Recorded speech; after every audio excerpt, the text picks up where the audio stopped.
Hello. How are you all? Welcome. Welcome, friends. Great. Awesome. Very nice. Thank you.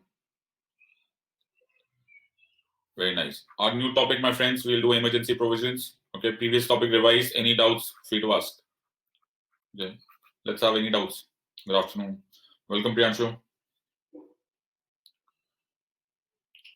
Okay. For 2 minutes, any doubts, please put in the doubts sessions. Nahi to ek both important and long topic. We will do emergency provisions today.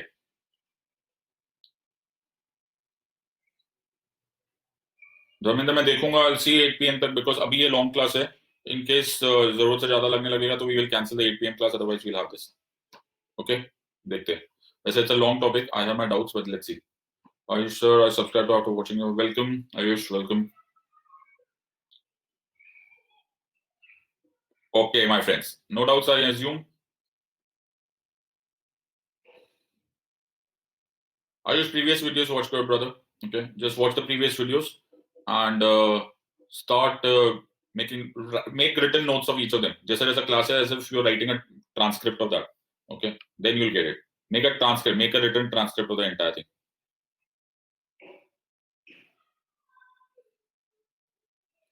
what is not an executive power of the will clemency extra judicial क्या लिखा है यार ये notes नहीं देते yes Ayush I'm more than happy sir how answers B clemency is extra judicial introduction is it ordinance making but it is legislative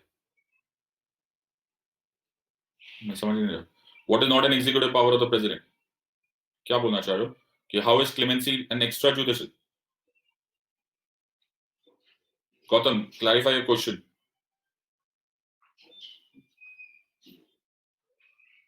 clemency is executive or not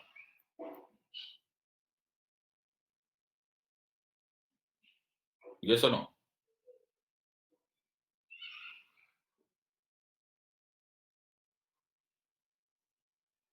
what is not पूछा my friend what is not an executive power introduction of bills ये president करता ही नहीं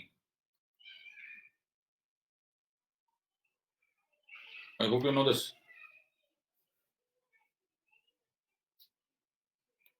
are you understanding my friend clemency is an executive power clemency is not a judicial power मैंने clarifyingly जोर से चिल्ला के बोला था देखो judicial powers misnomer है it is executive clemency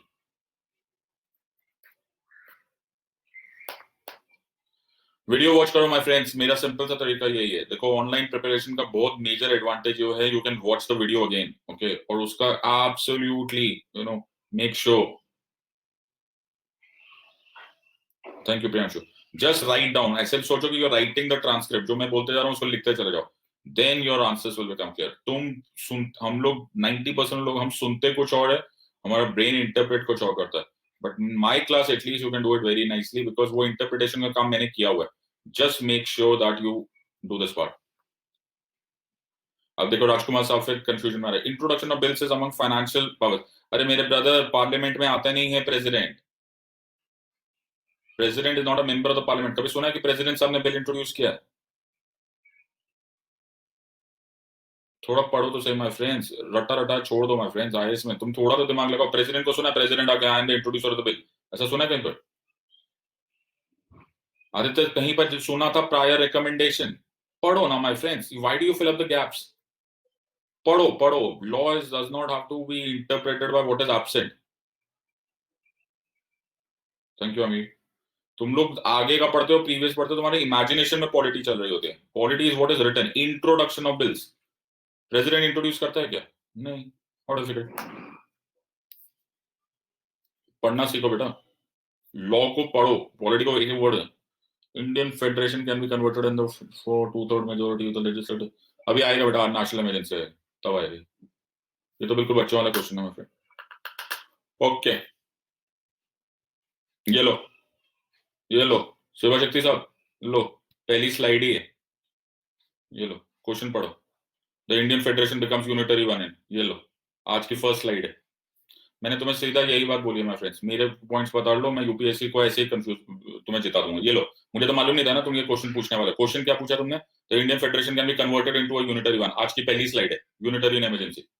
बेटा I have done your job, okay, only thing is कि तुम इसका कितना फायदा उठाते हो ये तुम्हारी मर्जी। चलो हो गया,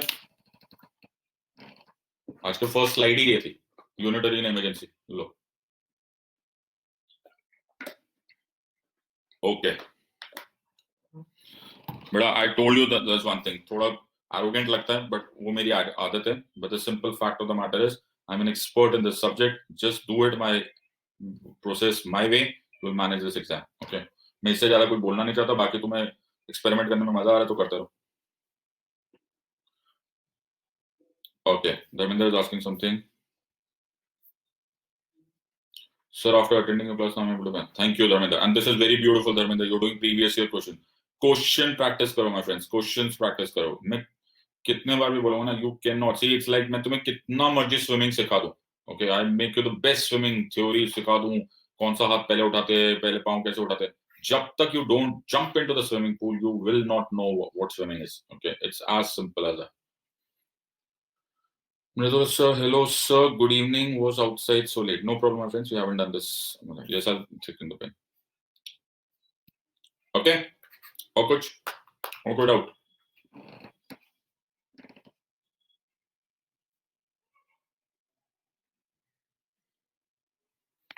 All right, friends. Let's carry on today's business. Start करें. All right, great. Okay. आज का topic emergency provisions of the Constitution, and we intend to finish all the three types of emergency in this class. Let's see this. Okay. Now see, my previous students ने किया हुआ है, right? Previous co-students ने. Okay. Those who have not done this, try and understand it. See, democracy, debate, discussion, federalism, division of power, ये सारी चीजें बहुत अच्छा लगता है. Okay, these are very beautiful things. जब सब कुछ अच्छा है, okay, it's all sunlight. Okay, wow, माहौल बहुत अच्छा है. चलो जी, डिबेट करेंगे, डिस्कस करेंगे, हम पिकनिक पे कहाँ जाएं, हम वेकेशंस पे क्या करें, हम कौन सा मूवी वॉच करें, that is all okay. Yes और नो? खुदा ना खास्ता कोई इमरजेंसी हो जाए, okay, the weather is not too good, okay, now there is an emergency. Emergency कोई भी हो सकती है. It is legal, it could be financial, it could be any other medical emergency, etc. ये debate discussion बंद करो. Okay, somebody has to take straight away a decision. Okay, उस time पर ये division of power नहीं हो सकती, उस टाइम पर ये federalism नहीं हो सकती. उसी तरह से हमारे फाउंडिंग फादर्स ने, तुम्हें मैंने लास्ट टाइम भी बताया था, सारा का सारा हमारा फैमिली सिस्टम पर ही कॉन्स्टिट्यूशन बेस्ड है. ओके, हमारे ग्रैंडफादर हमारे प्रेसिडेंट है, हमारी जॉइंट फैमिली सिस्टम जो है, हमने लास्ट टाइम पर ये किया था, joint family system is like the father and the state government and the union government. वैसे ही कॉन्स्टिट्यूशन के फाउंडिंग फादर्स से कि यार जब फैमिली पे इमरजेंसी आती है तो ऐसे थोड़ा ना करते कि पापा कुछ और डिसाइड करते हैं, मम्मी डिसाइड करेंगे, बच्चों को भी बुलाएंगे, बेटा इधर आओ, कौन से हॉस्पिटल में जाना है तुम बताओ, ऐसा तो नहीं करेंगे ना. ओके, एक आदमी को बोलेंगे, okay, somebody one will decide. उसी तरह से व्हेन नॉर्मल माहौल चल रहा है तो it is federation. Okay, state government आप भी पता हो कैसे करना है, जीना कैसे है, यूनियन गवर्नमेंट आप भी पता हो कैसे करना है, लेकिन ड्यूरिंग कॉन्स्टिट्यूशनल इमरजेंसी. मैंने क्या वर्ड यूज किया? During constitutional emergency. इमरजेंसी क्या है हमारे हिसाब से? जो कॉन्स्टिट्यूशन में डिफाइन करते हैं. इमरजेंसी तो नेचुरल इमरजेंसीज भी हो सकती है, अभी फ्लड भी हो सकता है, अर्थक्वेक भी हो सकता है, लेकिन हम कौन सी इमरजेंसी पढ़ रहे हैं? हम कॉन्स्टिट्यूशनल इमरजेंसी कर रहे हैं. कॉन्स्टिट्यूशनल इमरजेंसी में India will start behaving like a unitary state. मतलब हम बोलेंगे डियर यूनियन तुम डिसाइड करो. ओके, जैसे हम लोग फैमिली में बोलते हैं पापा आप डिसाइड कर लो. ओके, आप फाइनल डिसाइड कर लो कि इमरजेंसी आई है, अब क्या करना है. वेकेशंस में हम बच्चों से पूछते हैं बेटा सिंगापुर जाओगे या यूरोप जाओगे. ओके, लेकिन इमरजेंसी में हम पापा पे छोड़ देंगे या 1% पे छोड़ देंगे. Are you understanding? So Indian federation is very very adaptable. Okay, why? Because during constitutional emergency, instead of being federation, we start behaving like a unitary state. Are you clear on this part or not? Friends, are we absolutely clear with this or not? Good. So now मैं part 18 of the constitution की बात कर रहा हूं. सो हमारी constitutional emergency is defined under part 18, article 352 which deals with national emergency, article 356 which deals with presidents rule, and article 360 which deals with financial emergency. So part 18 of the Constitution deals with constitutional emergency. जहां भी बैठे हो लिखो इसको. Okay, so constitutional emergency is dealing in part 18 of the Constitution. ये 352 से start होता है, 360 तक जाता है. Article 352 deals with national emergency, 356 deals with president's rule, 360 deals with financial emergency. कृपा करके स्क्रीन पर enjoyment मत करते रहो, notes बनाते रहो, okay? और इधर उधर का ध्यान रखना मत, okay? And don't even think of asking भैया कोई फिजूल का doubt, okay? Just keep making notes and keep on shouting. जैसे ऑफलाइन क्लास में अटेंड करें, नहीं तो सारा का सारा पर्पस ऑफ ऑनलाइन क्लास बेकार है. Everyone has understood? So 352 is national emergency, 356 is president's rule. Sir आपने स्टेट इमरजेंसी नहीं बोला क्योंकि ये स्टेट इमरजेंसी है ही नहीं. ओके, तो ये क्या है? ये है प्रेसिडेंट्स रूल. और आर्टिकल 360 क्या है सर? ये है फाइनेंशियल इमरजेंसी. इसको स्टेट इमरजेंसी मत बोल देना, ये है president's rule. Are you clear? सबके नोट्स बन गए? गुड. तो अब हम करेंगे आर्टिकल 352. नाउ इसके थोड़े थोड़े पॉइंट्स हैं और उस पॉइंट्स को समझने की कोशिश करो. ध्यान से सुनो. आर्टिकल 352 का अंडरलाइंग लॉजिक समझते हैं पहले. ओके, अंडरलाइंग लॉजिक क्या है? अंडरलाइंग लॉजिक है दैट तीन ऐसी कंडीशंस को माना गया है जो कि इंडिया को नेशनल लेवल पर टॉलरेट करना पड़ सकता है और उसको हम डिक्लेयर करेंगे एज नेशनल इमरजेंसी. द तीन emergencies are war, external aggression and internal disturbance. हमने तीन वर्ड्स क्या बोलते हो जाओ, जहां भी बैठे हो वहां पे बोलते जाओ. बोलो war, external aggression and internal disturbance. अगर तुम में से कोई अति होशियार प्राणी है जो मेरे को करेक्ट करने की कोशिश कर रहा है तो मत करना, ठीक है? इसको आर्म्ड रेबेलियन बोलते हैं सर, मुझे मत इंप्रेस करना please. Okay, right. So it is war, external aggression and internal disturbance. सब लोग बोलो war, external aggression and internal disturbance. So war and external aggression वाले को एक्सटर्नल इमरजेंसी बोलते हैं. क्या बोलते हैं? External emergency. और इंटरनल डिस्टर्बेंस वाले को हम इंटरनल इमरजेंसी बोलेंगे. Very good sir. और कुछ सर? हम लोगों ने एक्सटर्नल इमरजेंसी देखी है? हाँ, हमने देखी है बेटा. अक्टूबर 1962 में हमने इंडो चाइना वॉर के टाइम पे, साइनो इंडियन वॉर जिसे बोला जाता है, इंडिया ने फर्स्ट एक्सटर्नल इमरजेंसी देखी जो कि 1967 तक रही. कब तक रही? 1967 तक. फिर सर एक ही बार हुई? नहीं. फिर 1971 में, मैं फिर बोल रहा हूँ 1971 में इंडो पाकिस्तान बांग्लादेश वॉर के टाइम, ओके, दिसंबर 1971 में हमने फिर से नेशनल इमरजेंसी देखी. ओके, अब ध्यान से सुनना मैं क्या कर रहा हूं. ये इमरजेंसी चल रही थी. उसी दौरान जब ये इमरजेंसी चल रही थी, कौन सी इमरजेंसी चल रही थी? External emergency. 1971 की इमरजेंसी चल रही थी. उसी दौरान 25 जून 1975 को मैडम इंदिरा गांधी ने इमरजेंसी लगा दी. कौन सी इमरजेंसी लगा दी सर? उन्होंने इमरजेंसी लगा दी on the basis of internal disturbance. Sir ये कोई अजीब सी बात नहीं लग रही? एक इमरजेंसी चल रही है, ओके, तो एक और इमरजेंसी कैसे लगा दी? तो हमने ये बात क्वेश्चन इंदिरा गांधी को पूछा. हमने बोला मैडम ये आप क्या कर रहे हो? एक इमरजेंसी पहले से चल रही है, एक्सटर्नल इमरजेंसी, एक और इमरजेंसी क्यों लगा रहे हो? तो इंदिरा गांधी बोली ओहो ये तो बात हो गई, कोई बात नहीं. तो बोले कोई बात नहीं? व्हाट डू यू मीन कोई बात नहीं? तो बोले अब है, हो गया तो हो गया. तो उन्होंने अमेंडमेंट किया, द 39th कॉन्स्टिट्यूशनल अमेंडमेंट को इंट्रोड्यूस किया. And the 39th constitutional amendment act 1975 में रेट्रोस्पेक्टिवली, क्या मैंने बोला? रेट्रोस्पेक्टिवली ये नया प्रोविजन इंट्रोड्यूस किया गया. क्या प्रोविजन इंट्रोड्यूस कर दिया सर? ये इमरजेंसी में ये डाल दिया गया कि if the president is satisfied, तो प्रेसिडेंट एक साथ एक टाइम पे अलग अलग ग्राउंड पे, कौन कौन से ग्राउंड है sir? War, external aggression and internal disturbance. इन तीनों ग्राउंड्स पे, अलग अलग ग्राउंड्स पे एक साथ एक ही दौरान इमरजेंसी लगा सकते. सर ये कहां से आया? ये आया 39th constitutional amendment act 1975. Are you clear with this part? ये मैडम इंदिरा गांधी की इन्वेंशन थी. Are you understanding this part or not? Everyone has understood. इससे पहले हमें नहीं मालूम था कि ऐसा कुछ हो सकता है, but मैडम इंदिरा गांधी से that if the conditions so say, then the president can proclaim emergency on different grounds at the same time. At the same time. Are you clear on this part? Everyone. Okay. This was brought in by the, I'm sorry, this is by the 38th Constitution. I'm sorry, please change this. This is by the 38th Constitutional Amendment Act. Please repeat this. 38th. Okay, please change this. All right. वैसे तो ये topper को ही आता होगा, but तुम लोग को मालूम होना चाहिए तो सबको मालूम हो जाए. 38th constitutional amendment act 9 was applied retrospectively. Retrospectively मतलब क्या? मतलब उन्होंने इमरजेंसी लगाई, उसके बाद अमेंडमेंट की. मेरी बात समझ में आई? पहले उन्होंने ये इमरजेंसी लगा दी थी, कौन सी इमरजेंसी? Internal emergency. फिर उनको याद आया, ओहो ये तो हमारे कॉन्स्टिट्यूशन में प्रोवाइडेड ही नहीं है। फिर उन्होंने 38th अमेंड किया और 38th कॉन्स्टिट्यूशनल अमेंडमेंट एक्ट 1975 को लगाकर रेट्रोस्पेक्टिवली अप्लाई किया। Are you understanding? तो तुम्हें याद है आईआर कोहेलो जजमेंट का क्या हुआ था? शेरपन बच्चों जैसी बातें करना बंद कर दो। ओके, अब तुम बड़े हो गए हो, राइट? बेसिक स्ट्रक्चर डॉक्ट्राइन नहीं होता तो नल एंड वॉइड नहीं होता। Okay, please understand. ओके, ऐसे बच्चों से नर्सरी वाले क्लास के क्वेश्चन सब फिर से मत पूछो। Okay, be concentrate. अब तुम सीनियर हो गए इस क्लास के, करीब करीब तुम सीनियर स्टूडेंट्स में से माने जाओगे क्योंकि तुम ये पहले अटेंड कर चुके। Okay, now so 38th constitutional amendment act 1975 was applied retrospectively. एक तुम्हें याद है आईआर कोहेलो जजमेंट थी? आईआर कोहेलो जजमेंट सबको याद आ रहा है? That was also a case of retrospective application. Okay, और एक और रेट्रोस्पेक्टिव आज मैंने तुम्हें बता दी, that is the 38th constitutional amendment act 1975 was also applied retrospectively. तुमने ये लिख दिया ना एग्जाम में, तुम सीधा टॉप कर जाओगे, ना दाएं ना बाएं। Okay, are you understanding this part?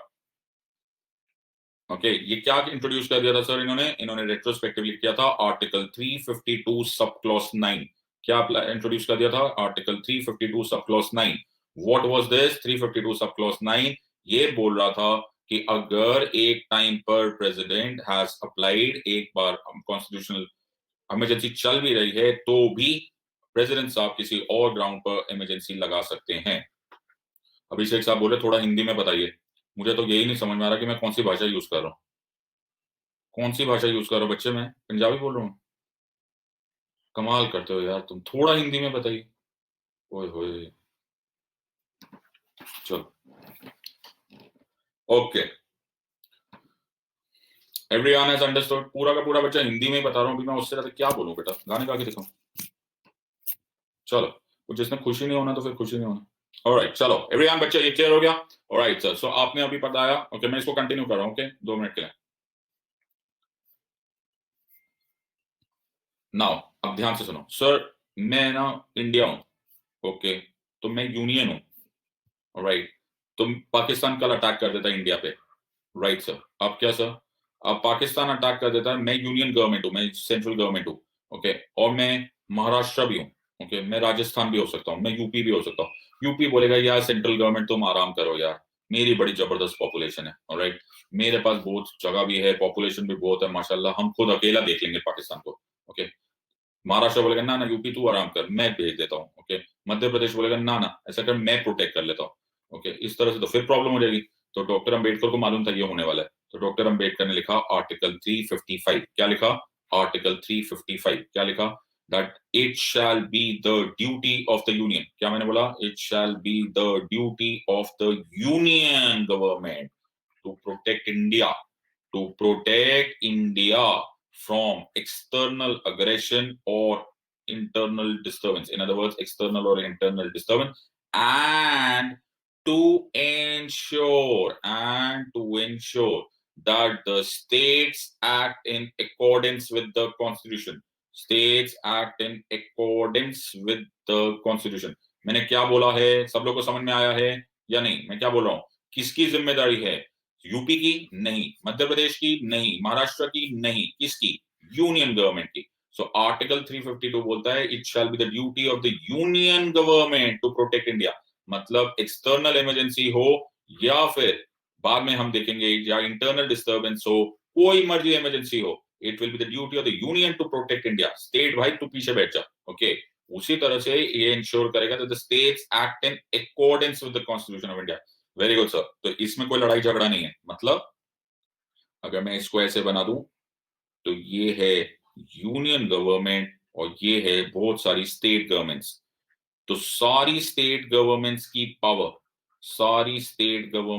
Power waste होने लग जाएगी इनटू द यूनियन गवर्नमेंट। कौन देगा? किसको पास पावर आ जाएगी? सारी कॉन्सेंट्रेशन ऑफ पावर कहां आ जाएगी सर? ये आ जाएगी to the union government. Are you understanding? Sir union government में आ गई तो गायब हो गया फेडरलिज्म। हाँ बेटा, इसीलिए इसको बोलते हैं इट हैज बिकम बोलते जाओ unitary state. So during part 18 of the constitution, India starts behaving like a unitary state. Sir पहले ही हम थोड़े से यूनिटरी टिल्ट थे ना। हाँ, quasi federal state with unitary tilt. अब तो टिल्ट गया, ये टिल्ट ही नहीं सर, ये तो पूरा का पूरा ही ढह गया। It has become a unitary state. Yes or no? Notes बनाते जाओ, लिखते हुए चले जाओ।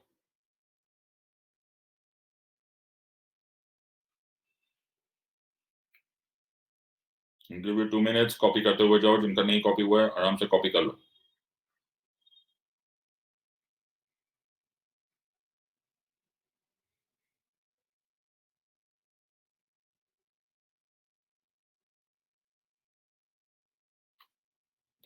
Copy, very good. चलो आगे चलते हैं। अब क्या है, दुखों का प्रॉब्लम है ये। देखो, division of power is normal. Democracy जब स्टार्ट हुआ था ना माय फ्रेंड्स, ओके, जब मैं डेमोक्रेसी स्टार्ट किए थे ना, जब हम लोग पॉलिटिकल साइंस में पढ़ते हैं, PSIS में पढ़ाता हूँ मैं, तो मैं उनको यही बात समझाता हूँ कि डेमोक्रेसी स्टार्ट क्यों हुआ था। बिकॉज हमने सोचा था, हमने ये बात सोची थी कि हम डिबेट करेंगे, डिस्कस करेंगे ना, तो डिस्पोटिज्म नहीं होगा। क्या नहीं होगा? डिस्पोटिज्म नहीं होगा। ओके, मतलब कोई एक जरूरत से ज्यादा डिक्टेटर टाइप बिहेवियर नहीं करेगा, तानाशाही नहीं हो जाएगी। तो इसीलिए डेमोक्रेसी किया, इसीलिए फेडरलिज्म किया। ओके, इनफैक्ट इसीलिए सेपरेशन ऑफ पावर आया। तुम नोटिस करते जाओ, हमें कॉन्सेंट्रेशन ऑफ पावर से बड़ा डर लगता है। क्या, किससे डर लगता है हमको? कॉन्सेंट्रेशन ऑफ पावर से।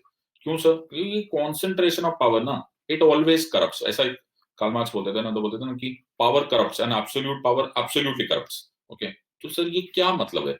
क्या कॉन्सेंट्रेशन ऑफ पावर होता है ना, तो मिसयूज होने के बड़े हाई चांसेस होते हैं। तो हमने कहा हाँ यार, ये बात तो ठीक है, बट क्यों यार हम इतना क्यों डर रहे हैं यार, हमारी गवर्नमेंट अच्छा बिहेव करेगी, ऐसा हमको ट्रस्ट है। बट बेटा वो क्या होता है ना, वादा तो टूट जाता है ना, वैसे वैसे वाले बात है। तो ये वादा तो किया हुआ है, ओके, बट ये वादा टूट जाता है। Your understanding? सो ऐसा हमने बड़ा क्लोजली देखा था। देयर इज अ रिपब्लिक, जो जर्मनी का रिपब्लिक था ना, that was called as a Weimar's republic. थोड़ा बहुत तुमने पढ़ा होगा अगर तुम लोग हिस्ट्री में पढ़ रहे होंगे तो। ओके, सो 1918 ऑनवर्ड्स हमने वाइमर्स रिपब्लिक देखा था। Okay, functional in Germany. उसमें आर्टिकल 48 था which dealt with what are called as emergency provisions.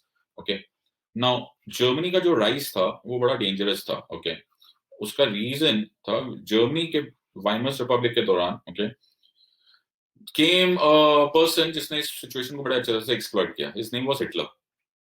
Okay, Hitler ने, Hitler was a goonda actually. Okay, his party was called as the Nazis. तो ये सारे गुंडे लोगों से थी। ओके, ये सारे के सारे जितने टपोरियों को था, सब लोगों को उसने भर दिया था अपनी पार्टी में। तो हिटलर ने ऐसे उल्टे सीधे एजेंडास बना के रखा हुआ था कि हम जूस को होलोकॉस्ट कर देंगे एंड ऑल दैट स्टफ, इनका प्लान था। Now in 90 on January 30th, okay, 1931, okay, Hitler became the so-called top man of Germany. तो हिटलर बड़ा स्माइल किया। ओके, हिटलर बोला ओहो, ऐसी थी ना उसकी। ओके, हाँ, हिटलर बोला ओहो चलो अब जूस को मारना स्टार्ट करो। You're understanding? तो उसको वहां पर कॉन्स्टिट्यूशनल एडवाइजर्स बोले, हिटलर साहब तुम ना ऐसे बिल्कुल ऐसे गुंडों टाइप बातें मत किया करो। Don't you know Germany is a Republic? तो उसने बोला मतलब? तो बोला रिपब्लिक का मतलब होता है लेक्स रेक्स।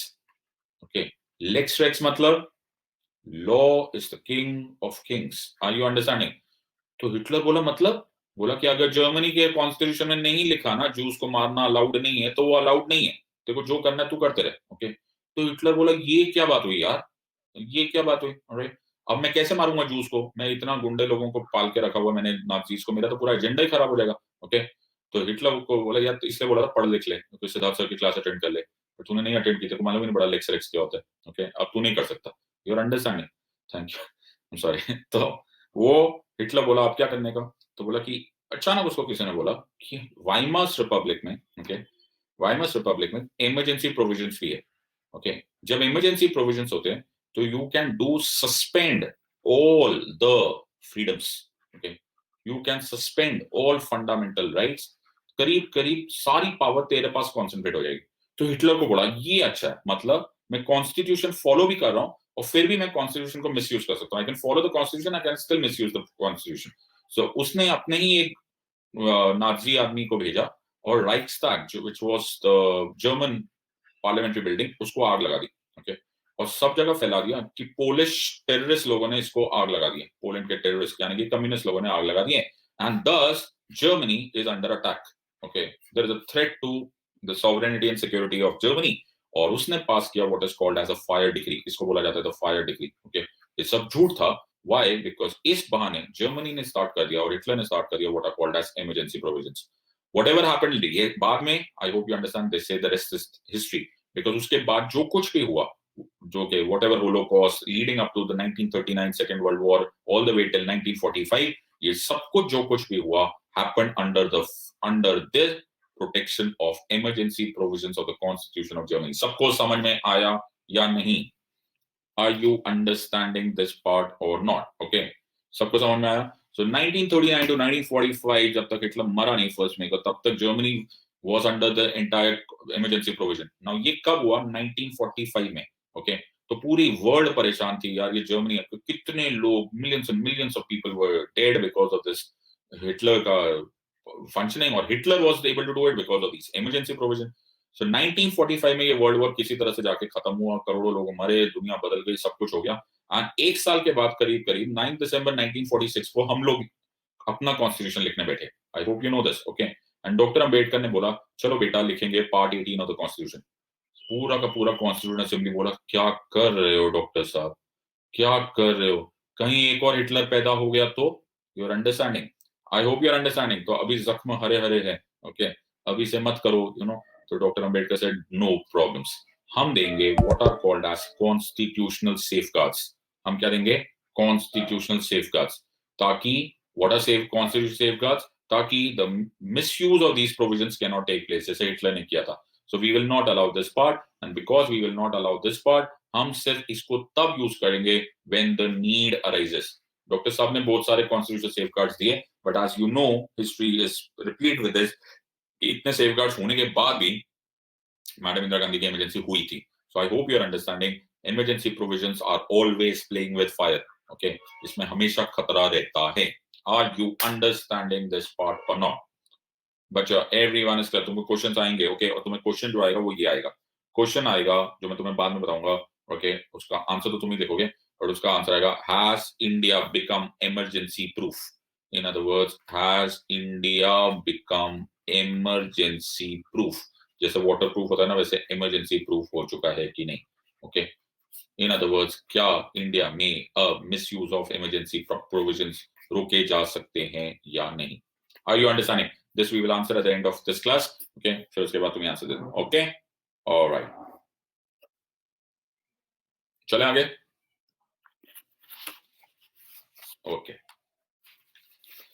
लिखते हो जाना माय फ्रेंड्स, कोई भी टॉपिक, कोई भी पॉइंट मिस मत करना, ओके। मेक श्योर नोट्स तुम्हारे बनते रहे, सिर्फ क्लास में से एंटरटेनमेंट सेशन समझ के मत पढ़ना, कुछ याद नहीं रहेगा थोड़ा टाइम बाद, ओके।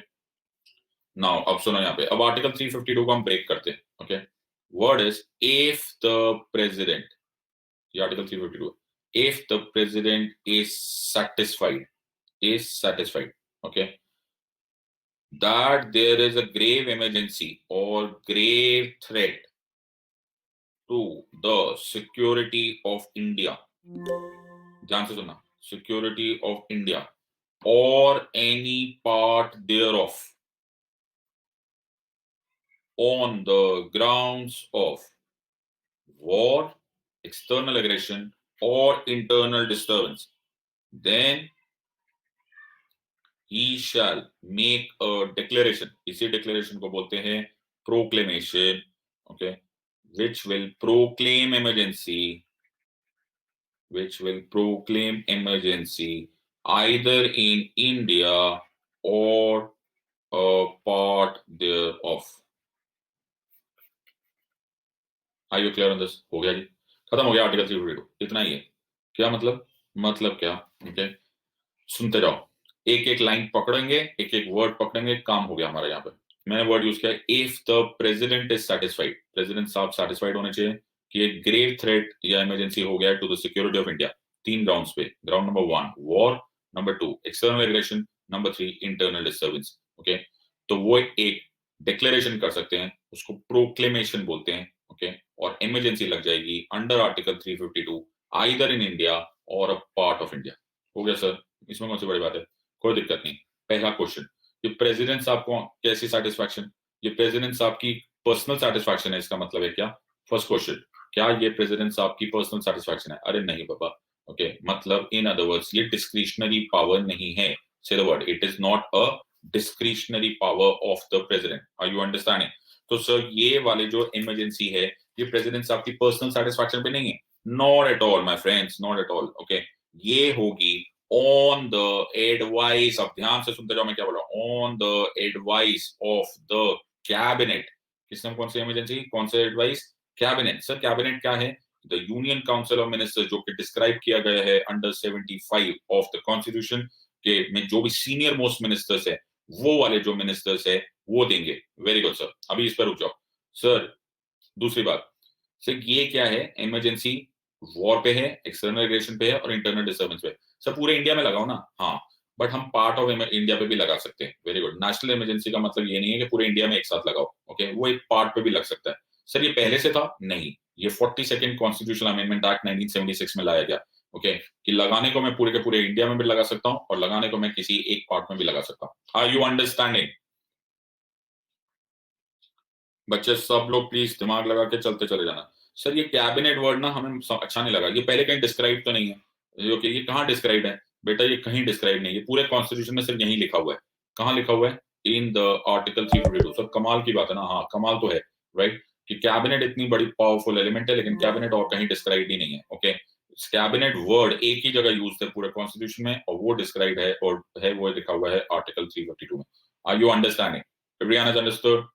ओके, बच्चे समझ में आते जा रहे हैं? Very good, okay, alright. Now sir, मुझे कुछ खबर आई है। क्या खबर आई? कि पाकिस्तान ने अपनी मिसाइल गजनवी को रेडी कर लिया है, ओके, उसमें उन्होंने फ्यूल भी भर दिया है, ओके, उसके ऊपर न्यूक्लियर वॉरहेड भी लगा दिया है, ओके, रोज सुबह शाम धमकी दे रहे हैं, ओके। मेरा रॉ का एक बड़ा मेजर ऑपरेटिव अंदर बैठा हुआ है, उसने मुझे फोन किया है, ओके, क्या करके कि सर काउंटडाउन स्टार्ट हो गया है, ओके, काउंटडाउन स्टार्ट हो गया है, ये अगले घंटे में गजनवी उड़ेगी और दिल्ली पे गिरने वाली है, ओके। मैं प्रेसिडेंट हूँ, राइट ना, मेरे पास आर्टिकल 352 है। Are you understanding?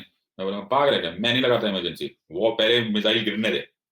You are understanding? फिर होगा वॉर, एक्सटर्नल अग्रेशन और इंटरनल डिस्टर्बेंस पर मैं आर्टिकल 352 लगा सकता हूँ। तो प्रेसिडेंट साहब ऐसा मत करो, okay, please understand. Emergency under article 352 can also be brought into force when the threat is deemed imminent। मैंने क्या बोला? when the threat is deemed imminent मतलब अब probability is so high, okay, that ये वॉर हो ही गया, इंतजार मत करो कि दिल्ली पर मिसाइल गिरेगी तभी हो गया। if it is deemed imminent, ये हो गया है कि ये probability so high that ये वॉर हो ही गया है, also at that time I can put this emergency in the place। Are you understanding? Sir ये भी पहले से था? नहीं था, ये 44th कॉन्स्टिट्यूशनल अमेंडमेंट एक्ट 1978 से लाया गया। कब से लाया गया? 44th कॉन्स्टिट्यूशनल अमेंडमेंट एक्ट 1978 से लाया गया कि सर अगर even if it is deemed imminent ना, इंतजार मत करना, okay, you can put an emergency right in this place. Are you understanding? बच्चा, have you understood the story? Yes और no? Very good sir, okay. Pakistan ने कल attack करने कर दिया, या फिर या तो वॉर हैज ऑलरेडी हैपेंड, या external aggression has already happened, या internal disturbance has already happened, okay, सब कुछ हो गया, राइट। और अगले दिन पाकिस्तान डर गया, ओके, और पाकिस्तान वापस चला गया, बोला छोड़ यार, हम नहीं करते, लड़ाई नहीं करते, छोड़ दो, जाने दो, ओके, इंडियन आर्मी बहुत स्ट्रांग है, ओके। नाउ प्रेसिडेंट साहब ने तो लेकिन कल शाम को प्रोक्लेमेशन कर दिया था नेशनल इमरजेंसी का, यस और नो? तो he had already signed a proclamation order. अब हमको इसी के साथ जीना पड़ेगा? पाकिस्तान तो वापस चला गया ना। प्रेसिडेंट साहब बोलेंगे नो नो, अब I am signing another proclamation, okay, I am signing another proclamation, this another proclamation I can revoke emergency. In other words, मैं किसी भी टाइम इमरजेंसी लगा सकता हूँ, प्रोक्लेम कर सकता हूँ, और मैं किसी भी टाइम प्रेसिडेंट साहब बाय अ सब्सिक्वेंट प्रोक्लेमेशन, मैंने क्या वर्ड यूज किया? By a subsequent proclamation can revoke emergency। Hello Ajita, everyone, everyone is clear? बच्चा clear or not?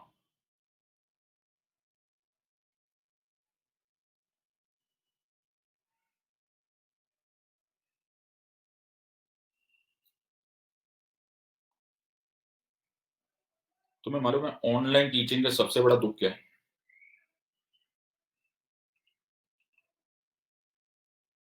तुम्हें मालूम है ऑनलाइन टीचिंग का सबसे बड़ा दुख क्या है? कि मेरा ऐसा मानना है कि ऐसे लोग ना इसको लाइटली लेते हैं। मालूम है, अगर मैं सुप्रीम कोर्ट के लॉयर को भी मेरी क्लास में 45 मिनट्स बाद आ जाऊं ना, 45 मिनट्स बाद आ जाओ, 3 बजे की क्लास चालू है और पौने 4 बजे कोई एंटर करे ना, वो सुप्रीम कोर्ट का लॉयर भी नहीं समझ पाएगा कि मैं क्या समझा रहा हूँ। तुम लोगों को क्या समझ में आएगा? Are you understanding? I don't understand, ये एग्जाम दे कौन रहा है, मैं कि तुम?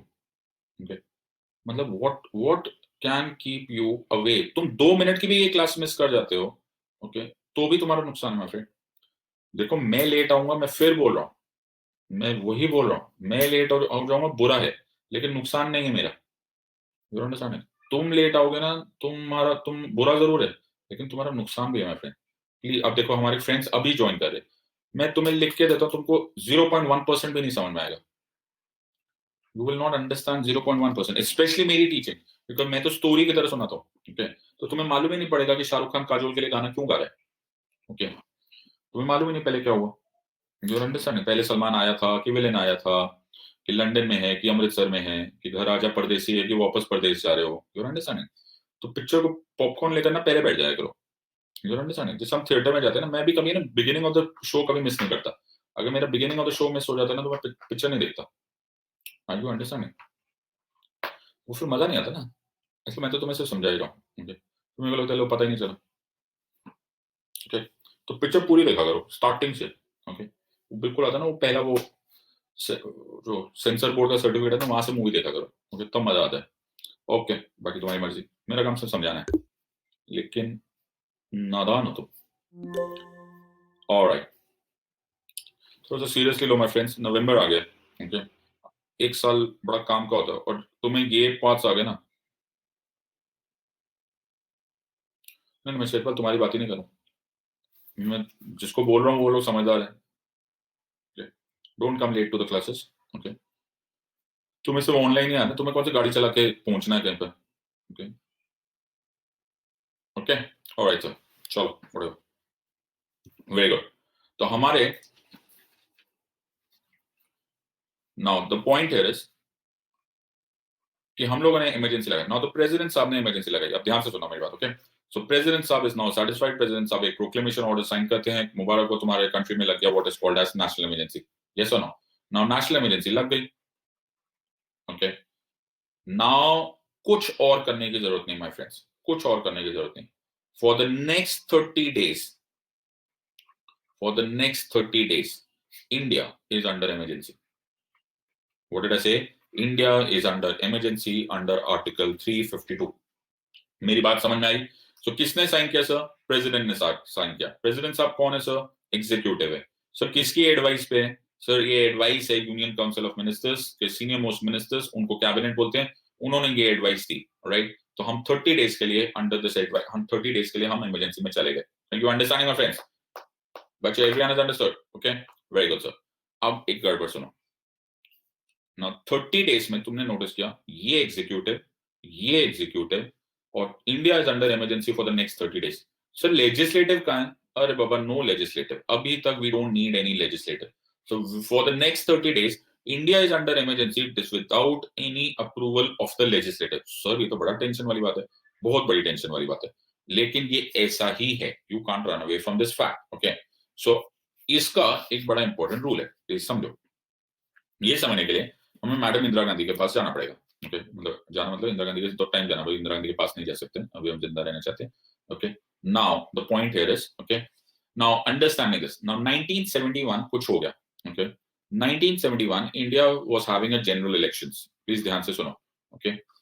और मैडम इंदिरा नेहरू गांधी कॉन्टेस्ट कर रही थी elections, okay, against the person called mister Raj Narayan. किसके साथ इमरजेंसी, किसके साथ हो रहा था? राज नारायण साहब के साथ ये इलेक्शंस हो रहा था। प्लेस थी रायबरेली, ओके? रायबरेली मैडम की कॉन्स्टिट्यूंसी हुआ करती थी। राज नारायण साहब का बड़ा ही गांधीवादी काइंड ऑफ ओपिनियन था, बड़े पॉपुलर लीडर थे, बड़े ऑनेस्टली, ऐसा ऑनेस्टी का उनका एजेंडा था। और मैडम गांधी का तो फिर मैडम गांधी वाला एजेंडा था, यू अंडरस्टैंडिंग? तो ये थोड़ा क्लोज फाइट होने का चांस हो गया, ओके? आइदर वे रिजल्ट आए तो इंदिरा नेहरू गांधी जीत गई, okay? So madam Gandhi won this election. लेकिन एक एलिगेशन उठने लग गई, okay? There was an allegation कि सिंस इंदिरा गांधी मैडम 1966 में ही इमरजेंसी बन गई थी, प्राइम मिनिस्टर बन गई थी, तो madam Indira Gandhi has misused the prime ministerial office. ऐसा एलिगेशन लगा कि उन्होंने मिसयूज किया है प्राइम मिनिस्टर्स ऑफिस को और इलेक्शन ऑफिसर्स को इन्फ्लुएंस किया है, ओके? ये एलिगेशंस था। Are you understanding? सबको समझ में आ रहा है friends? Everyone is understanding, okay? Very good. तो मिस्टर राज नारायण ने इलेक्शन कमीशन ऑफ इंडिया में कंप्लेन किया, धीरे धीरे केस जाके इलाहाबाद हाई कोर्ट पहुंचा on 12 June 1975, right? Allahabad high court में एक जजमेंट आई, जस्टिस जगमोहन सिन्हा ने एक जजमेंट दी, कि भाई मैडम इंदिरा गांधी, हमें तो आप ऐसा लगता है कि आप ही गिल्टी हो। What? Yes, Indira Gandhi the queen of India थी वो करीब करीब, ओके। इंदिरा गांधी को बोला गया कि मैडम आप ना अब डिस्क्वालिफाइड हो गए हो as a member of parliament, आप ना छोड़ दो, अब आपका पोजीशन हटा दी गई है। You understanding? सो नाउ उनकी पोजीशन हटा दी गई। ओहो, मैडम इंदिरा गांधी बड़ी टेंशन में। मैडम इंदिरा गांधी को बोला गया आपके पास 14 डेज है। कितना टाइम है? 14 डेज है to appeal to the supreme court, okay. तो उन्होंने बोला कि अच्छा। अब मैडम इंदिरा गांधी ट्रेन पकड़ के दिल्ली आ गई। दिल्ली में एक और दुख उनका इंतजार कर रहा था, वो भी एक और नारायण थे। उनका नाम था जयप्रकाश नारायण, ओके, जिनको जेपी बोला जाता था, ओके। तो नारायण जयप्रकाश नारायण के बारे में अगर तुम जानते हो तो वो तो वेरी कैरिज्मेटिक लीडर, बड़े फेमस लीडर थे। उन्होंने एक कॉम्बिनेशन बनाई हुई थी, उनको बोला जाता था, ग्रुप बनाया था, उसको बोलते थे Bihar Chhatra Sangharsh Samiti. What was that called as? Bihar Chhatra Sangharsh समिति, ओके। द बिहार छात्र संघर्ष समिति के 5-6 लाख स्टूडेंट्स, ओके, एंड कार्यकर्ता रामलीला मैदान में बैठे हुए थे, जमा हो गए थे, ओके। रामलीला मैदान वो अन्ना हजारे वाला मैदान है, ओके। वहां से एक रैली निकलने का प्रोग्राम था। कार्यक्रम कुछ ऐसा था कि रैली निकाली जाएगी अगेंस्ट इंदिरा गांधी के थ्रू, और ये गेम ओवर हो जाएगी, ओके। तो बड़े सारे स्लोगन हुआ था, सिंहासन खाली करो, जनता आती है, अगर तुमने थोड़ा बहुत इस बारे में पढ़ा है तो, ओके। तो ये वाला सारा सिनारियो होने लगा। अब मैडम इंदिरा गांधी बड़ी परेशान, ओके। शी सेड यार, एक तो ये मेरे सर पे कोर्ट की प्रॉब्लम आई पड़ी है, ओके, ऊपर से ये रैली आ रही है, मैं करूं तो करूं क्या ना। मैडम इंदिरा गांधी के दो बड़े क्लोज कॉन्फिडेंस थे। One was mister Sanjay Gandhi, जो उनके बेटे थे, ओके, एंड सेकेंड उनके एक बड़े अच्छे फ्रेंड, उसने वो सिद्धार्थ शंकर रे, पता नहीं तुम्हें मालूम है कि नहीं। सिद्धार्थ शंकर रे मैडम इंदिरा गांधी के बचपन के दोस्त थे, and later on West Bengal के गवर्नर थे। Siddhartha Shankar Ray was also a lawyer by profession, okay, and Sanjay Gandhi तो उनके बेटे थे ही। अब ये लोग बड़ी चिंता में थे कि पता नहीं क्या होने वाला है। नाउ 24 जून 19 को ये डिस्कशन हो रही थी, 25 जून 1975 की रात को, ओके। सिद्धार्थ शंकर रे मैडम के पास भागते हुए आए। सिद्धार्थ शंकर रे ने बोला मैडम इंदिरा गांधी, मालूम है क्या हुआ है? तो बोले क्या हुआ है, व्हाट हैज हैपेंड? तो बोले कि जयप्रकाश नारायण ने, जेपी ने, बिहार छात्र संघर्ष समिति के सामने रामलीला मैदान में एक स्पीच दी है। और बोला, तो मैडम ने बोला क्या स्पीच दी है?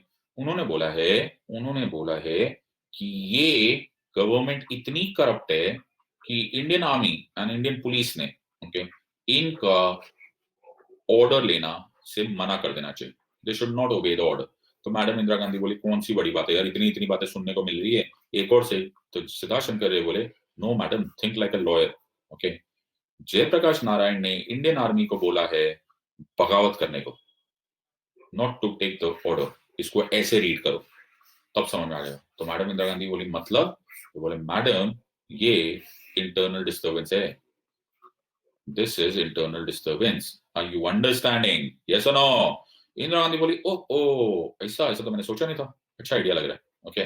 तो उन्होंने रात को 3 बजे फखरुद्दीन अली अहमद साहब, हमारे प्रेसिडेंट साहब को उठाया, और प्रेसिडेंट साहब को बोला, प्रेसिडेंट साहब आपको मालूम है क्या हो गया? बोला क्या हुआ? बोला बगावत हो गई, okay, there is a rebel, there is an internal disturbance in India. So Fakhruddin Ali Ahmed sahab said are you sure? कहते yes yes। तो sir have you already discussed it with the union council of minister? आपने union council of minister से discuss कर लिया है? तो उन्होंने बोला नहीं नहीं अभी डिस्कस नहीं किया, बट अभी आप इमरजेंसी लगा दो, okay, we'll see about this tomorrow. लेकिन वो टुमारो कभी नहीं आया my friends, you are understanding, वो कभी नहीं आया। इन अदर वर्ड्स कि ये जो प्रोविजन है this has to be very very carefully seen, that on the advice of the cabinet is not enough, and therefore the 44th Constitutional Amendment Act 1978 में एक लाइन ऐड की गई that it should be the written advice of the cabinet। मैंने क्या बोला? It should be the written advice of the cabinet, okay। Friends समझ में आ रहा है या नहीं? okay, so we are taking more and more and more and more safety measures to ensure that Madam Indira Gandhi वाली emergency दोबारा ना हो। Are you understanding this part or not? Okay. दूसरी बात, अब यार ये छोटी सी बात थी, जयप्रकाश नारायण साहब ने कभी have never used the word rebellion, okay, he had just said a very normal thing कि यार इतना बेकार है गवर्नमेंट, किसी ने नहीं माननी चाहिए। and Mr. सिद्धार्थ शंकर रे ने बोला कि ये internal disturbance है। why? Because internal disturbance is a very local word, it's a very light word, okay, and therefore the 44th Constitutional Amendment Act 1978, the 44th Constitutional Amendment Act 1978 change this word to a more concrete word, that is called as armed rebellion. बगावत हो तो पूरी हो, armed rebellion ho. Okay, there should be weapons and there should be firing and whatever. Okay, so it is armed rebellion. So it was converted. So internal disturbance was converted into a more concrete word called as the armed rebellion. Is this picture getting clear or not? Yes or no? सबको समझ में आ गई story? Okay, good. Repeat once, Kavita. The entire story.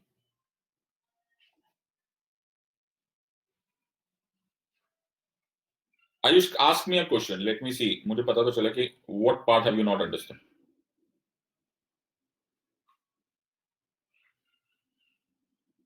Ask me that also. I should understand what have you understood. What is internal disturbance and what is the difference between internal disturbance and armed rebellion? Which part have you not understood? Rest of you, please notes बनाते चल रहे. Kavita, there was a Bihar Chhatra Sangharsh Samiti. There was a group which was taking out a rally against Indira Gandhi. To deal with that, Madam Indira Gandhi invoked advice for Pradhan Ali Ahmed, who was the President of India, to invoke proclaim emergency under internal disturbance. Ayush, write Article 352. Right? What are the three grounds of right? I'm testing you now. What are the three grounds of national emergency? War. Very good. Next. Third. Very good. Now, internal disturbance is internal emergency. It is a light word. It is an arbitrary word. It does not actually mean anything. Okay. So it was changed into a more substantial word called as armed rebellion. Okay. Thank you. All right. Now,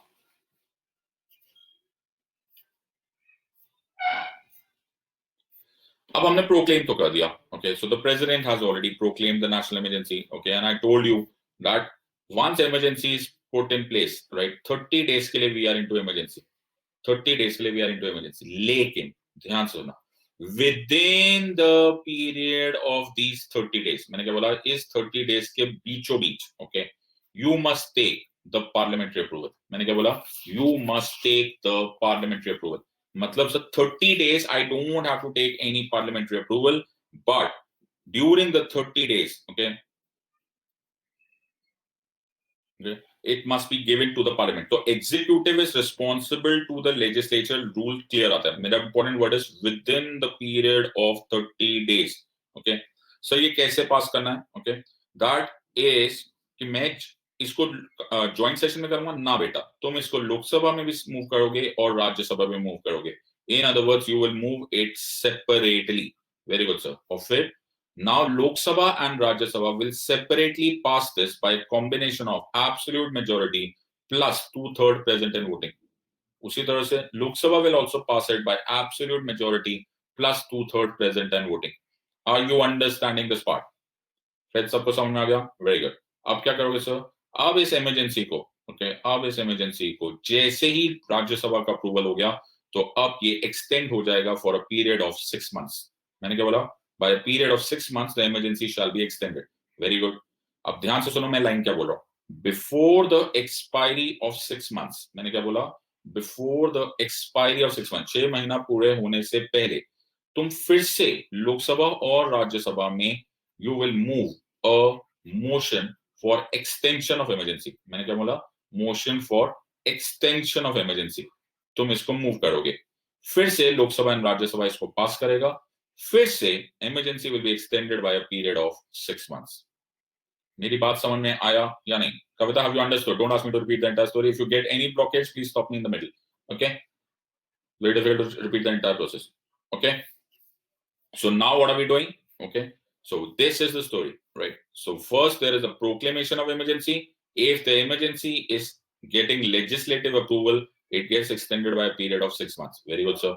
मैंने फिर क्या बोला? Before the expiry of 6 months, before the expiry of 6 months, हमें एक और बार motion move करना है Lok Sabha as well as Rajya Sabha में, and अगर इन दोनों ने पास कर दिया, the emergency will be extended by another 6 months. Similarly, it will be extended by another 6 months. Similarly, it will be extended by another 6 months, and so on and so forth for indefinite period of time. Are you understanding this or not? Friends, सबको समझ में आया या नहीं? Right, सो याद रखने वाली बात है, emergency, national emergency by an installment of 666 months can be extended to an infinite period of time. Everyone has understood?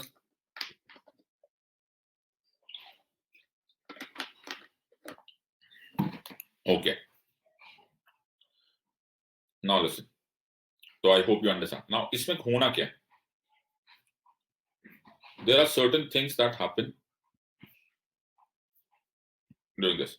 Now, do you realize कि हमने यहाँ पर 44th Amendment 1978 किया. Now, 44th Amendment 1978 का रीजन क्या था? Now, please understand. Okay. So, madam Indira Gandhi का emergency start हुआ 25 जून 1975 को and खत्म हुआ on 21 March 1977. 19 months का इमरजेंसी था. Now, during this time, unbelievable चीज हुआ. Okay. मैडम इंदिरा गांधी ने इंटरनल डिस्टर्बेंस में सब कुछ खत्म कर दिया. Literally almost all fundamental rights were suspended. Okay. Freedom of press was taken away. Freedom of press was taken away. सारे प्रेस बंद हो गए थे. तुम्हारा हिंदू न्यूज़पेपर ब्लैंक न्यूज़पेपर्स निकालता था. ओके, कुछ भी नहीं निकाला. ओके, मीसा नाम का एक्ट लगा दिया गया. Maintenance of internal security act 1971 को इन्वोक कर दिया गया. आई होप सबको प्रिवेंटिव डिटेंशन एक्ट वाला याद है. तुम लोग होके चले गए हो ना? Okay, no problem. Maintenance of internal security act लगा दिया गया. सारा तुम्हारा opposition members, all the opposition members of India, Vajpayee साहब, अडवाणी साहब, एवरीवन, जॉर्ज फर्नांडिस, सबको अरेस्ट करके तिहाड़ में डाल दिया गया. Okay, this was complete end of democracy as we know it. इतना जबरदस्त इफेक्ट हुआ. आई होप तुम्हें understand that during this entire period, during this period कोई ऑपोजिशन था नहीं. इसलिए I hope you remember the 42nd constitutional amendment act 1976 भी pass कर दिया गया, which was the mini constitution. I hope you understand. क्यों? क्योंकि कोई अपोज करने वाला ही नहीं था. Are you understanding? Thankfully 21 March 1977 को ये इमरजेंसी मैडम ने against probably under international pressure इसको हटा दिया. ओके, ऐसा बोलते हैं. ओके, बट हमें उससे कुछ खास फर्क नहीं पड़ता. ओके, लेकिन उसके तुरंत बाद देयर वाज अगेन, तुरंत बाद इलेक्शंस हुआ. So we had general elections of that and thank the people of India voted against the and Janata party government came to power under prime minister Morarji Desai. Okay, so for the first time in this country a non Congress government was formed at the centre. पहली बार non Congress government बनी और पहला काम इन्होंने किया, ओहो चलो यार जल्दी से बचाओ यार, एंड उन्होंने पास किया 44th कॉन्स्टिट्यूशनल अमेंडमेंट एक्ट 1978. क्यों? 2 रीजंस. एक, जो कुछ भी ये गड़बड़ 42nd में हुआ था उसको चेंज करने के लिए. एंड नंबर 2, ओके, नंबर 2 कि भाई ये आर्टिकल 352 को ठीक से लिखो यार. ये शेरपाल परफेक्ट. ओके, सो उन्होंने यही बात बोली कि यार ये ऐसे वर्ड्स हमें नहीं चाहिए. ये क्या होता है इंटरनल डिस्टर्बेंस, ये सब हमें नहीं चाहिए, इसको हटाओ, इसको लिखो आर्म्ड रिबेलियन. ओके, हम लोग को ये सब वर्ड्स नहीं चाहिए. Okay, we want it to be having concrete reasons. And therefore 44th amendment 1978 ने एक और इंपॉर्टेंट कंट्रीब्यूशन किया. नंबर 1, इंटरनल डिस्टर्बेंस को कंप्लीट कर दिया और रादर कन्वर्ट कर दिया इनटू आर्म्ड रिबेलियन. और एक और बात बताया कि आर्टिकल 20 एंड आर्टिकल 21, सबको याद है क्या था आर्टिकल 20 एंड 21? जल्दी बोलो. प्रोटेक्शन फ्रॉम आर्बिट्ररी कन्विक्शन, और ये लाइफ एंड लिबर्टी वाला. उन्होंने बोला भाई दुनिया इधर की उधर हो जाए, article 20 and 21 can not be suspended even during emergency. Even during emergency इसको बोला जाता है. इसलिए आर्टिकल 20 एंड 21 को इसलिए बोला जाने लगा इनएलिएनेबल राइट्स. क्या बोलते हैं इनको? Inalienable rights. ये किसकी कंट्रीब्यूशन है? ये 44th कॉन्स्टिट्यूशनल अमेंडमेंट की. Are you understanding? तो तुम्हें थोड़े बहुत चेंजेस तो तुम्हें यहाँ मालूम ही पड़ गए. Written advice of the cabinet, ये किसने दिया? 44th अमेंडमेंट एक्ट 1978 ने. इंटरनल डिस्टर्बेंस को आर्म्ड रिबेलियन किसने किया? 44th ने. 20 and 21 were made inalienable by 44th constitution. Are you clear और नॉट? ये सुनो, एक और मैंने तुम्हें बताया था डीम्ड इमिनेंट वाला part is also because of 44th amendment. बच्चे everyone is clear? Okay, good. अब इसका इफेक्ट क्या है? नाउ फंडामेंटल राइट्स के सॉरी आर्टिकल 352 के इफेक्ट्स क्या है? Now there are 2 main effects, one on federation and second on citizens. मेरी बात प्लीज ध्यान से सुन, पहले हम सिटीजन्स को सोचते हैं। ओके प्लीज देखो, fundamental rights may be suspended. मैंने क्या बोला? फंडामेंटल राइट्स में बी सस्पेंडेड। सर अगर आपने इसको सस्पेंड किया तो मैं भाग कर जाऊंगा supreme court under article 32 and supreme court उसको उड़ा देगा। यस और no? Because supreme court is the custodian of the constitution.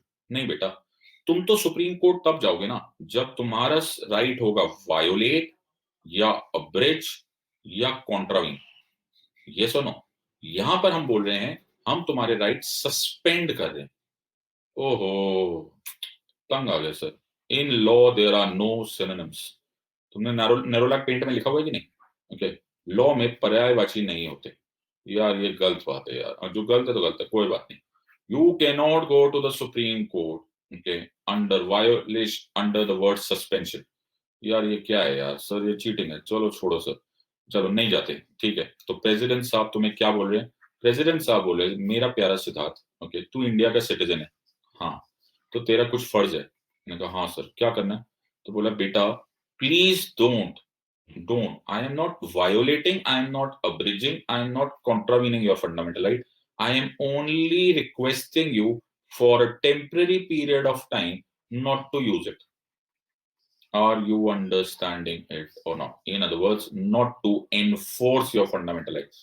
तो सिटीजन, तुम अपने rights temporary period of time के लिए डू नॉट एनफोर्स, इसको बोलते हैं suspension.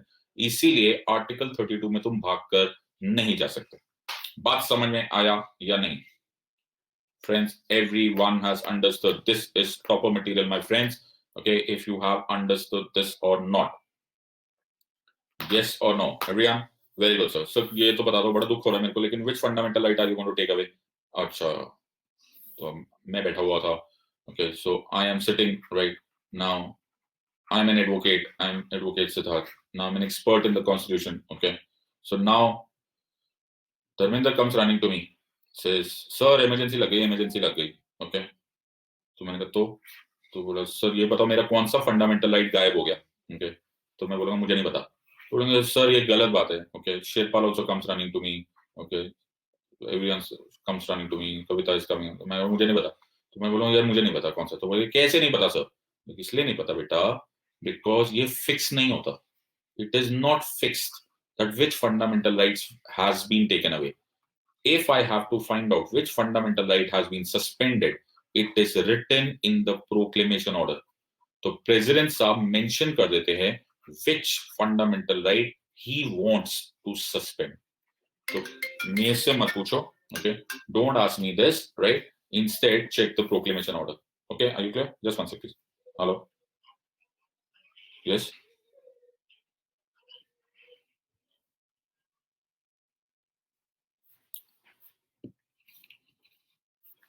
Okay, so I don't know. Okay, so इसका मतलब है कि I will have to read the proclamation order. Okay, and once I read the proclamation order, I will be able to understand which fundamental right has been suspended and which fundamental right has not been suspended. Are you understanding? Okay, very good. Now sir, now when Dharmender came to me ना, तो Dharmender said, मैंने धर्मेंद्र से पूछा, मैंने कहा धर्मेंद्र बेटा एक बात पता, कौन से ग्राउंड पे इमरजेंसी लगी है?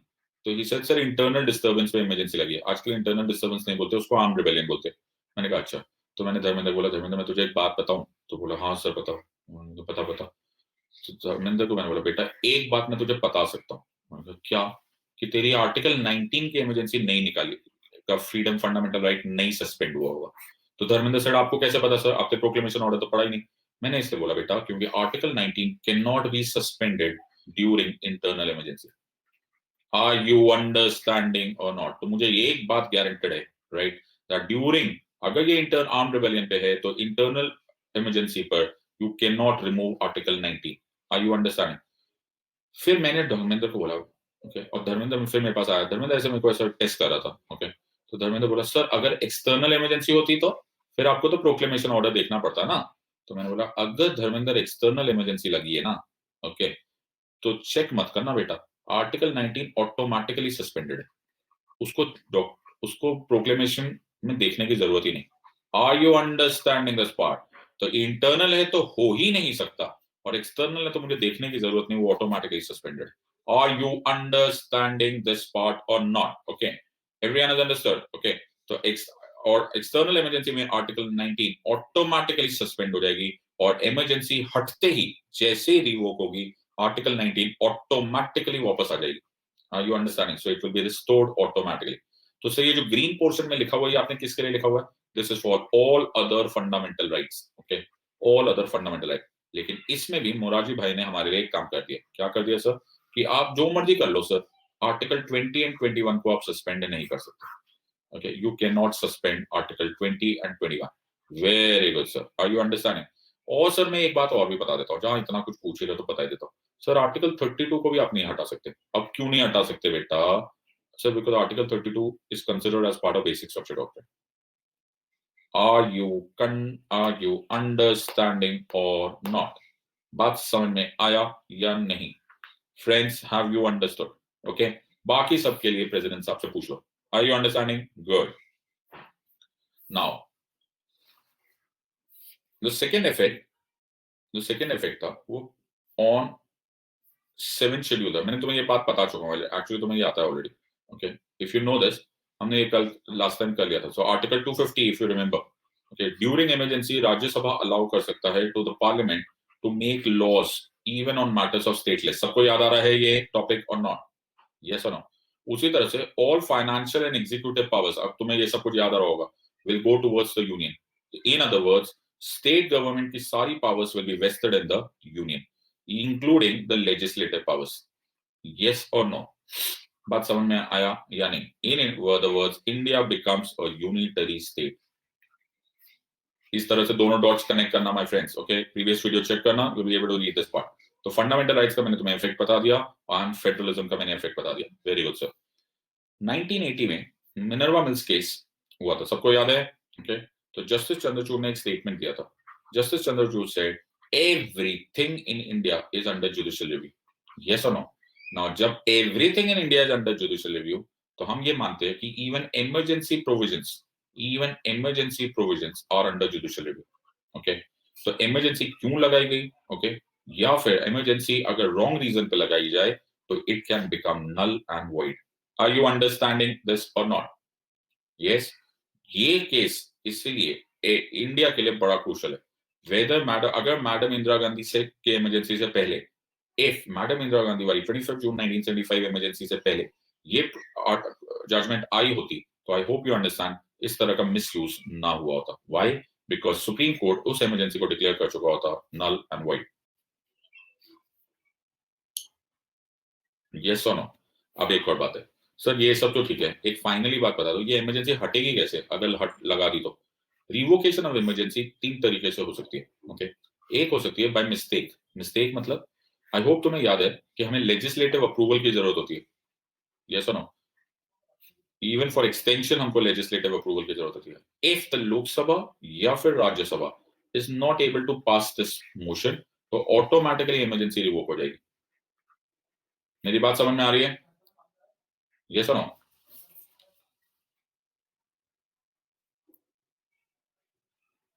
ओके, सेकेंड हो गया कि प्रेसिडेंट साहब खुद ही प्यार से बोले यार हो गया, जितना करना था सब कुछ ठीक ठाक है, now I am passing a subsequent proclamation. Sir ये अपनी मर्जी से दे देंगे?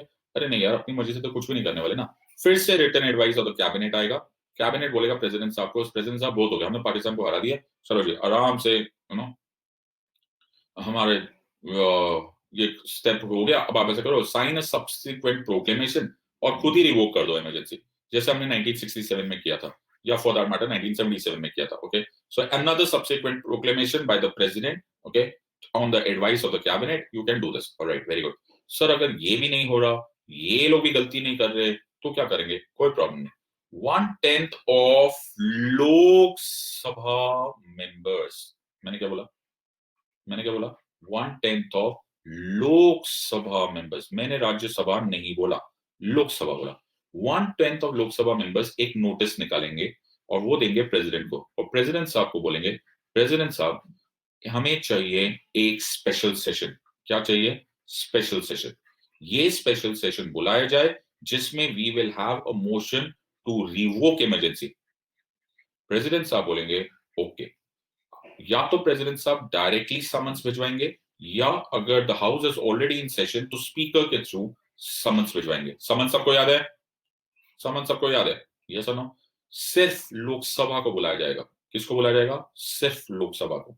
लोकसभा का स्पेशल सेशन होगा within 14 days. Within कितने डेज? 14 डेज। मोशन इंट्रोड्यूस करेंगे, motion to revoke emergency, debate होगा, डिस्कशन होगा and followed by voting. You understand? मेरी बात याद है? To start the emergency, emergency लगाने के लिए हमको डबल मेजोरिटी की जरूरत थी। याद है तुमको? याद है हमको डबल मेजोरिटी की जरूरत थी? क्या डबल मेजोरिटी थी? Absolute majority plus 2/3 present and voting, जो कि बहुत टफ मेजोरिटी। लेकिन इस इमरजेंसी को हटाने के लिए सिर्फ एक सिंपल मेजोरिटी चाहिए। Are you understanding or not? In other words, it has become easier to remove emergency. It has become easier to remove emergency and difficult to impose emergency. ये भी thank you to 44th Constitutional Amendment Act 1978. Are you clear on this part or not? Everyone has understood or not? तुम्हें मैंने जितना बता दिया ना my friends, तुम्हें आधी बुक लिख सकते हो ना? I hope you have understood this. Okay, this is this. अब इन सारे पॉइंट्स को पकड़ो। Okay, इसका क्रिटिसिज्म क्या है? Emergency can be misuse, can be unitary. और अब how have you made India emergency proof? तुम अब बोल सकते हो 44th amendment, constitutional amendment act 1978 की सारी कॉन्ट्रीब्यूशंस लिख दो, plus you will write Minerva mills case, it is under judicial review. Picture clear और not? Yes or no? Yes or no? All clear? Okay. Okay. I think आज के लिए इतना ही करते हैं. Okay. इसको रिवाइज करो and then take it off from later. Okay. Thank you.